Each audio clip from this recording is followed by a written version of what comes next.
Hello friends, welcome to my YouTube channel learn with Ragini. मैं अपने channel पे आपको इंग्लिश स्पोकन सिखाती हूँ, जिसमें मैं नए नए तरह के सेंटेंसेस आपके सामने लेकर के आती हूँ, नए नए तरह के वोकैब्स लेकर के आती हूँ जो हमारे इंग्लिश स्पोकन के लिए बहुत ही ज़्यादा ज़रूरी होते हैं।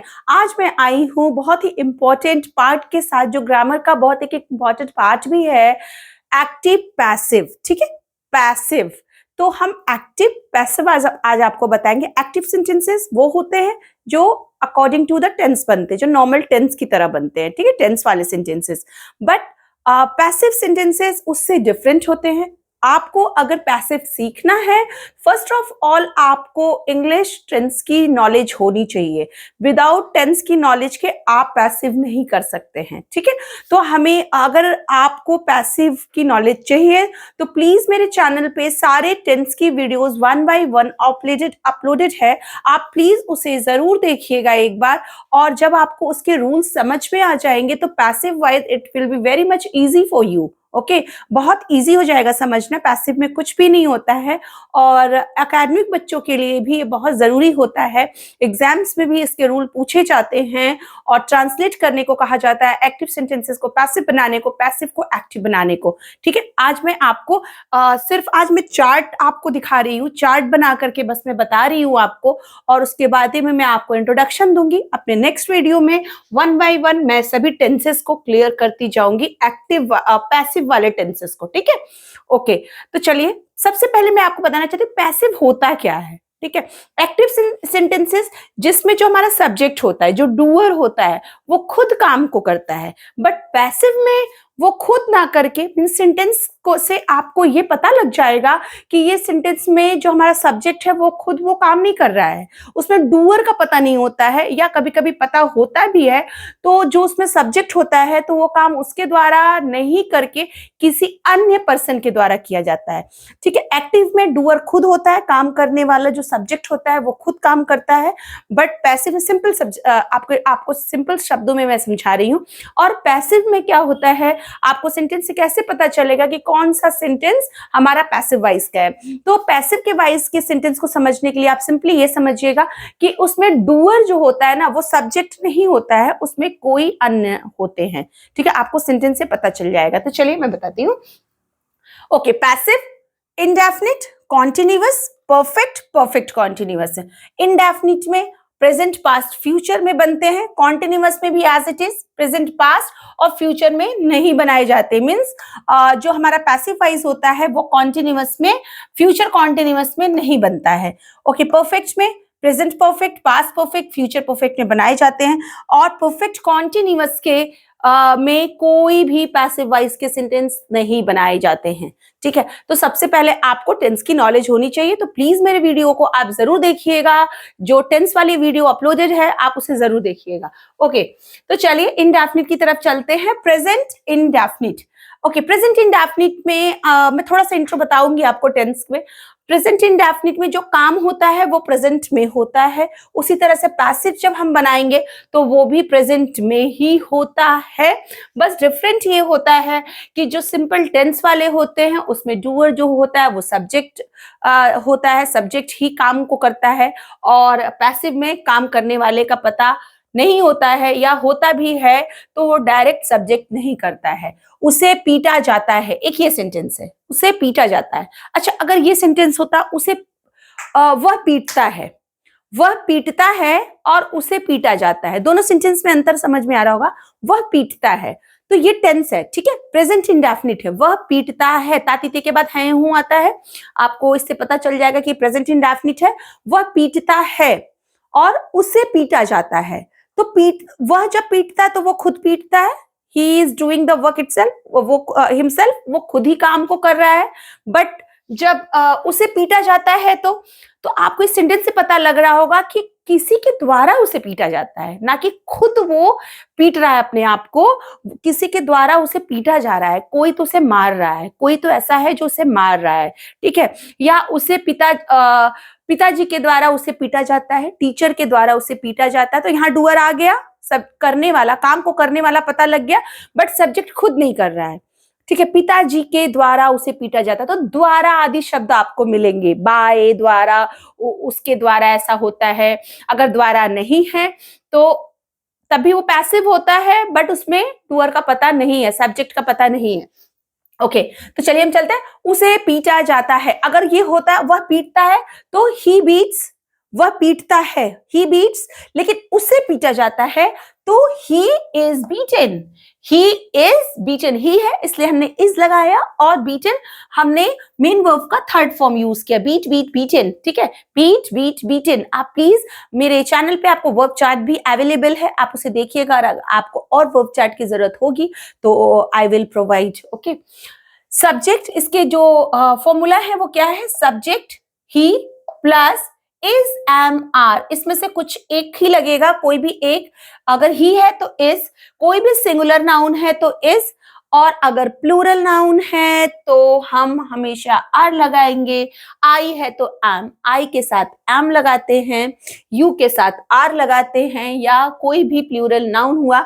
आप प्लीज मेरे टेंस की वीडियो को देखिएगा, तो ये सब चीजें मैंने टेंस में बहुत ही अच्छी तरीके से आपको समझाया है, इज एम आर का यूज कहाँ होता है। सब्जेक्ट ही के साथ आपको पता है इज लगाते हैं, ही इज बीटन। ठीक है, ही इज बीटन। अगर शी होता शी इज बीटन, अगर दे होता they are beaten, they are beaten. ठीक है, आई एम बीटन, मुझे मारा जाता है, आई एम बीटन। तो subject plus is am are oblique तीनों में से कोई एक, प्लस मेन वर्ब का third form, plus by plus object. मैंने बाय और ऑब्जेक्ट इसलिए लिखा, इसमें बाय और ऑब्जेक्ट नहीं लगाया, लेकिन अगर ये सेंटेंस होता उसे पिताजी के द्वारा पीटा जाता है, तो he is beaten by his father, by his father. Object, object कौन है इसमें, फादर है, फादर ऑब्जेक्ट हो गए ना क्योंकि लास्ट में गए। ठीक है, बाय फादर, उसे पिताजी के द्वारा पीटा जाता है, तो he is beaten by his father. Clear? Okay, अब हम चलते हैं पास्ट इंडेफिनिट की तरफ। उसे डांटा गया, अच्छा उसने डांटा, अगर ये सेंटेंस होता उसने डांटा, तो वो तो खुद डांट रहा है, इसमें ये सिंपल एक टेंस है, पास्ट इंडेफिनिट है, तो ही स्कॉल्डेड, ही स्कॉल्डेड बोलेंगे। बट उसे डांटा गया, तो उसे किसी के द्वारा डांट पड़ी, उसे प्रिंसिपल के द्वारा डांटा गया, उसे टीचर के द्वारा डांटा गया, उसे मम्मी के द्वारा डांटा गया, तो या मम्मी से उसे डांट पड़ गई, इस तरह के सेंटेंस होती, तो ही वॉज स्कॉल्डेड। ठीक है, subject plus was and verb, was verb किसके साथ लगाते हैं, प्लीज आप मेरे टेंस को जरूर देखिएगा, टेंस वाले वीडियोस को। वॉज और वर्ब किसके साथ लगाते हैं, ही शी इट के साथ हम वॉज यूज करते हैं, जब भी कोई सिंगुलर नाउन होता है, प्लूरल नाउन होगा तो हम वर्ब लगाते हैं, जैसे आई वॉज, आई के साथ भी हम वॉज ही लगाते हैं, दे यू और वी के साथ हम वर्ब लगाएंगे। ठीक है, तो यू वो sorry he was scolded, scolded, he was scolded, डांटना। ठीक है, उसे डांटा गया, तो subject plus was verb plus main verb का third form plus by plus object. अगर इसमें by mother, by his mother, ठीक है, बाय हिज मदर, तो ये आपका हो गया बाय के साथ ऑब्जेक्ट के साथ। अगर इसमें ऑब्जेक्ट है तो आप डालेंगे, नहीं है तो नो नीड। उसका विरोध किया जाएगा, फ्यूचर इंडेफिनिट। ठीक है, फ्यूचर इंडेफिनिट, उसका विरोध किया जाएगा, ही will be opposed, he will, अच्छा वह विरोध करेगा, वह विरोध करेगा, ये तो सिंपल एक्टिव सेंटेंसेस हुए, एक्टिव हुआ, वह विरोध करेगा, ही विल अपोज, बट उसका विरोध किया जाएगा, तो ये पैसिव हो गया। ठीक है, वो ये पैसिव हो गया, तो ही will be opposed, he will be opposed. Subject plus will और शैल, विल जो होता है वो आई और वी के साथ सिर्फ हम शैल लगाते हैं, ही शी इट के साथ, दे यू के साथ भी आप हमेशा विल लगाएंगे, बट आई और वी के साथ हम सिर्फ विल शैल लगाते हैं। But nowadays we are not using the shall, आप सबके साथ भी विल लगाएंगे, your sentence will not be incorrect. Okay, तो subject plus will shall plus be plus main verb का third form plus by plus object, he will be, will के साथ हमेशा बी लगाएंगे, शैल लगाएंगे तभी बी लगाएंगे। He will be opposed by, by कुछ भी, बाय हिम, उसके द्वारा, उसका विरोध उसके द्वारा किया जा रहा है या किया जाएगा। ठीक है, या कुछ भी टीचर बच्चों के द्वारा स्कूल का विरोध किया जाएगा, तो बाय चिल्ड्रन, बाय स्टूडेंट्स, कुछ भी। तो जब बाय होता है, मैंने फॉर्मूला में बाय लगा दिया है कि अगर आपके सेंटेंस में है तो आप यूज करेंगे, अदरवाइज नो नीड। कॉन्टिन्यूअस की तरफ आते हैं अब हम। Present continuous, past continuous, future continuous, ठीक है। जो हमारा प्रेजेंट कॉन्टिन्यूअस है, उसे तुम्हारे द्वारा धमकी दी जा रही है, उसे तुम्हारे द्वारा धमकी दी जा रही है। He is being threatened by you. He is being threatened by you. उसे तुम्हारे द्वारा धमकी दी जा रही है, तुम्हारे द्वारा धमकी दी जा रही है। अच्छा, अगर ये सेंटेंस होता कि तुम उसे धमकी दे रहे हो, तुम उसे धमकी दे रहे हो, तो इससे ये सेंटेंस क्या है, ये एक्टिव है, ये एक्टिव है, बट उसे तुम्हारे द्वारा धमकी दी जा रही है, ये सेंटेंस एक हो गया। तो ये पैसिव हो गया। He is being threatened by you. Subject plus is, am, are, is लगाएंगे या am लगाएंगे या are लगाएंगे, सेम इसकी तरह से, बट being लगाना जरूरी है सभी कॉन्टिन्यूअस में, चाहे प्रेजेंट, पास्ट, फ्यूचर, तीनों में। और फ्यूचर में तो बनता ही नहीं है। is, am, are plus being plus main verb का third form plus by plus object, ठीक है। He is being threatened by you, जो भी है इसके गुंडों के द्वारा उसे धमकी दी जा रही है, कोई भी अगर सेंटेंस है इस तरह का। ओके, अब हम आते हैं अपने पास की तरफ। गरीबों को राहत सामग्री बांटी जा रही है, ठीक है, गरीबों को राहत सामग्री बांटी जा रही है, द रिलीफ गुड्स। अच्छा, गरीबों को राहत सामग्री बांटी जा रही है, अच्छा, वो गरीबों को राहत सामग्री बांट रहा है, गरीबों को राहत सामग्री बांट रहा है, ये एक्टिव हो गया। बट गरीबों को राहत सामग्री बांटी जा रही है या गरीब राहत सामग्री बांट रहे हैं, अगर ये होता तो ये एक्टिव है कि वो खुद काम कर रहे हैं, बट गरीबों को बांटी जा रही है, किसी के द्वारा, किसी नेता मंत्री कोई बांट रहा है उन्हें। The relief goods are being, ठीक है, are being distributed among poor. Subject plus was या वर लगाएंगे, प्लस बीइंग लगाएंगे, प्लस मेन वर्ब का थर्ड फॉर्म लगाएंगे, प्लस बाय लगाएंगे, प्लस ऑब्जेक्ट बनाएंगे, ठीक है। The relief goods are being distributed among poor by government, by government, सरकार के द्वारा गरीबों को राहत सामग्री बांटी जा रही है, बांटी जा रही थी।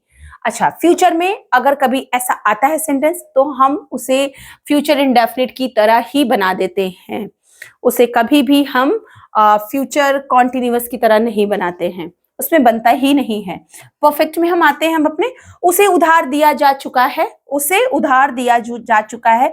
He has been lent, he has been lent, subject plus has या हैव, हैज किसके साथ लगाते हैं, he और she और it के साथ हम हैज लगाएंगे, I, we, they, you के साथ हम have लगाएंगे, plus been plus main verb का third form plus by plus object, उसे उधार दिया जाए। अच्छा, उसने उधार, वो उधार दे चुका है, अगर ये सेंटेंस होता तो वो खुद काम कर रहा है, ये एक्टिव है, तो वो उधार दे चुका है। He has given या he has उधार देना, ठीक है, lend, तो हमेशा he has lend, उसने उधार दे दिया है, ये है, बट उसे उधार दिया जा चुका है, तो he has been lent, he has been lent। तुम्हारी गलती सुधारी जा चुकी थी, तुम्हारी गलती सुधारी जा चुकी थी, तो किसी के द्वारा सुधारी गई थी या तुमने अपनी गलती को तुम अपनी गलती को सुधार चुके थे, अगर ये सेंटेंस होता तो ये एक्टिव है। तुम अपनी गलती को सुधार चुके थे, तो आप इसको ऐसे बनाएंगे, यू चुके थे, you had reformed your mistake, you had reformed your mistake, तुमने अपनी गलती सुधार चुके थे या तुम अपनी गलती सुधार चुके थे, बट तुम्हारी गलती सुधारी जा चुकी थी, तो ये पैसिव है, क्योंकि वो काम खुद ना करके किसी के द्वारा ये काम हो रहा है, किसी ने तो सुधारी, उसकी मम्मी ने, पापा ने, फ्रेंड ने, किसी ने, रिलेटिव ने, तो your mistake had been reformed by your mother, ठीक है, तुम्हारी मम्मी के द्वारा तुम्हारी गलती सुधारी जा चुकी है, तुम्हारी गलती सुधारी जा चुकी है, your mistake had been reformed. तो उसका फॉर्मूला क्या होगा, subject plus had plus been plus main verb का third form plus by plus object, अगर है बाय और object then you will be included, ठीक है। ओके, नए बांध का निर्माण किया जा चुका होगा, ठीक है, बांध खुद तो बन नहीं जाएगा, किसी के द्वारा ही बना होगा, तो सेम गलती खुद तो सुधर नहीं जाएगी, किसी ने सुधारी ही होगी, तो समझ जाइएगा इसमें डूअर कोई और है, जो सीधा सीधा नहीं दिखता है। नए बांध का निर्माण किया जा चुका है, तो अगर ये होता कि उसने नए बांध का या सरकार ने नए बांध का निर्माण किया है, सरकार ने नए बांध का निर्माण किया है या करवाया है, ठीक है, बट मेरा सेंटेंस है नए बांध का निर्माण किया जा चुका है, तो किसी के द्वारा किया गया है, गवर्नमेंट के द्वारा किया गया है, तो the construction of new dams will have been done, will have been लगाएंगे, शैल हैव बीन लगाएंगे। तो subject plus will have been, जैसे मैंने बताया था आपको, आई और वी के साथ हम शैल लगाते हैं, बाकी ही, शी, इट, यू, वी के यू के द्वारा हम विल लगाते के साथ हम विल लगाते हैं। बट आजकल हम लोग सिर्फ विल के साथ भी सेंटेंसेस बनाते हैं और पूरी तरह से करेक्ट होता है। Subject plus will have been plus main verb का third form plus by plus object, ठीक है। सब्जेक्ट तो इसमें कंस्ट्रक्शन ही है, the construction of new dams will have been plus will have been done plus main verb का जो हमारा थर्ड फॉर्म आ गया, डू डिड डन, ठीक है, डन आ गया। अब बाय गवर्नमेंट भी आप कर सकते थे अगर नीडेड है देन। परफेक्ट कॉन्टिन्यूअस में, प्रेजेंट परफेक्ट कॉन्टिन्यूअस में नहीं बनता है, पास्ट परफेक्ट कॉन्टिन्यूअस में पैसिव वॉइस नहीं बनाई जाती है और फ्यूचर कॉन्टिन्यूअस में भी नहीं बनाए जाते हैं। ये तो मैंने एक चार्ट का आपको इंट्रो दिया है। अब मैं आपको पूरे डिटेलिंग में अपने नेक्स्ट वीडियो में आपको पैसिव वॉइस पूरी अच्छी तरीके से समझाऊंगी। तो प्लीज जिन्हें भी पैसिव वॉइस की वीडियोस अच्छी लगी हो, उन्हें और अच्छी तरीके से समझने के लिए मेरे टेंस की वीडियोस को एक बार देखना होगा, उसके रूल को समझना होगा। Thank you. अगर आपको मेरा वीडियोस अच्छे लगते हैं, मेरे चैनल अच्छी लगती है, मुझे मेरे पढ़ाने का तरीका अच्छा लगता है, तो प्लीज मेरे चैनल को लाइक करिए, सब्सक्राइब करिए, शेयर करिए, कमेंट करिए। Thank you.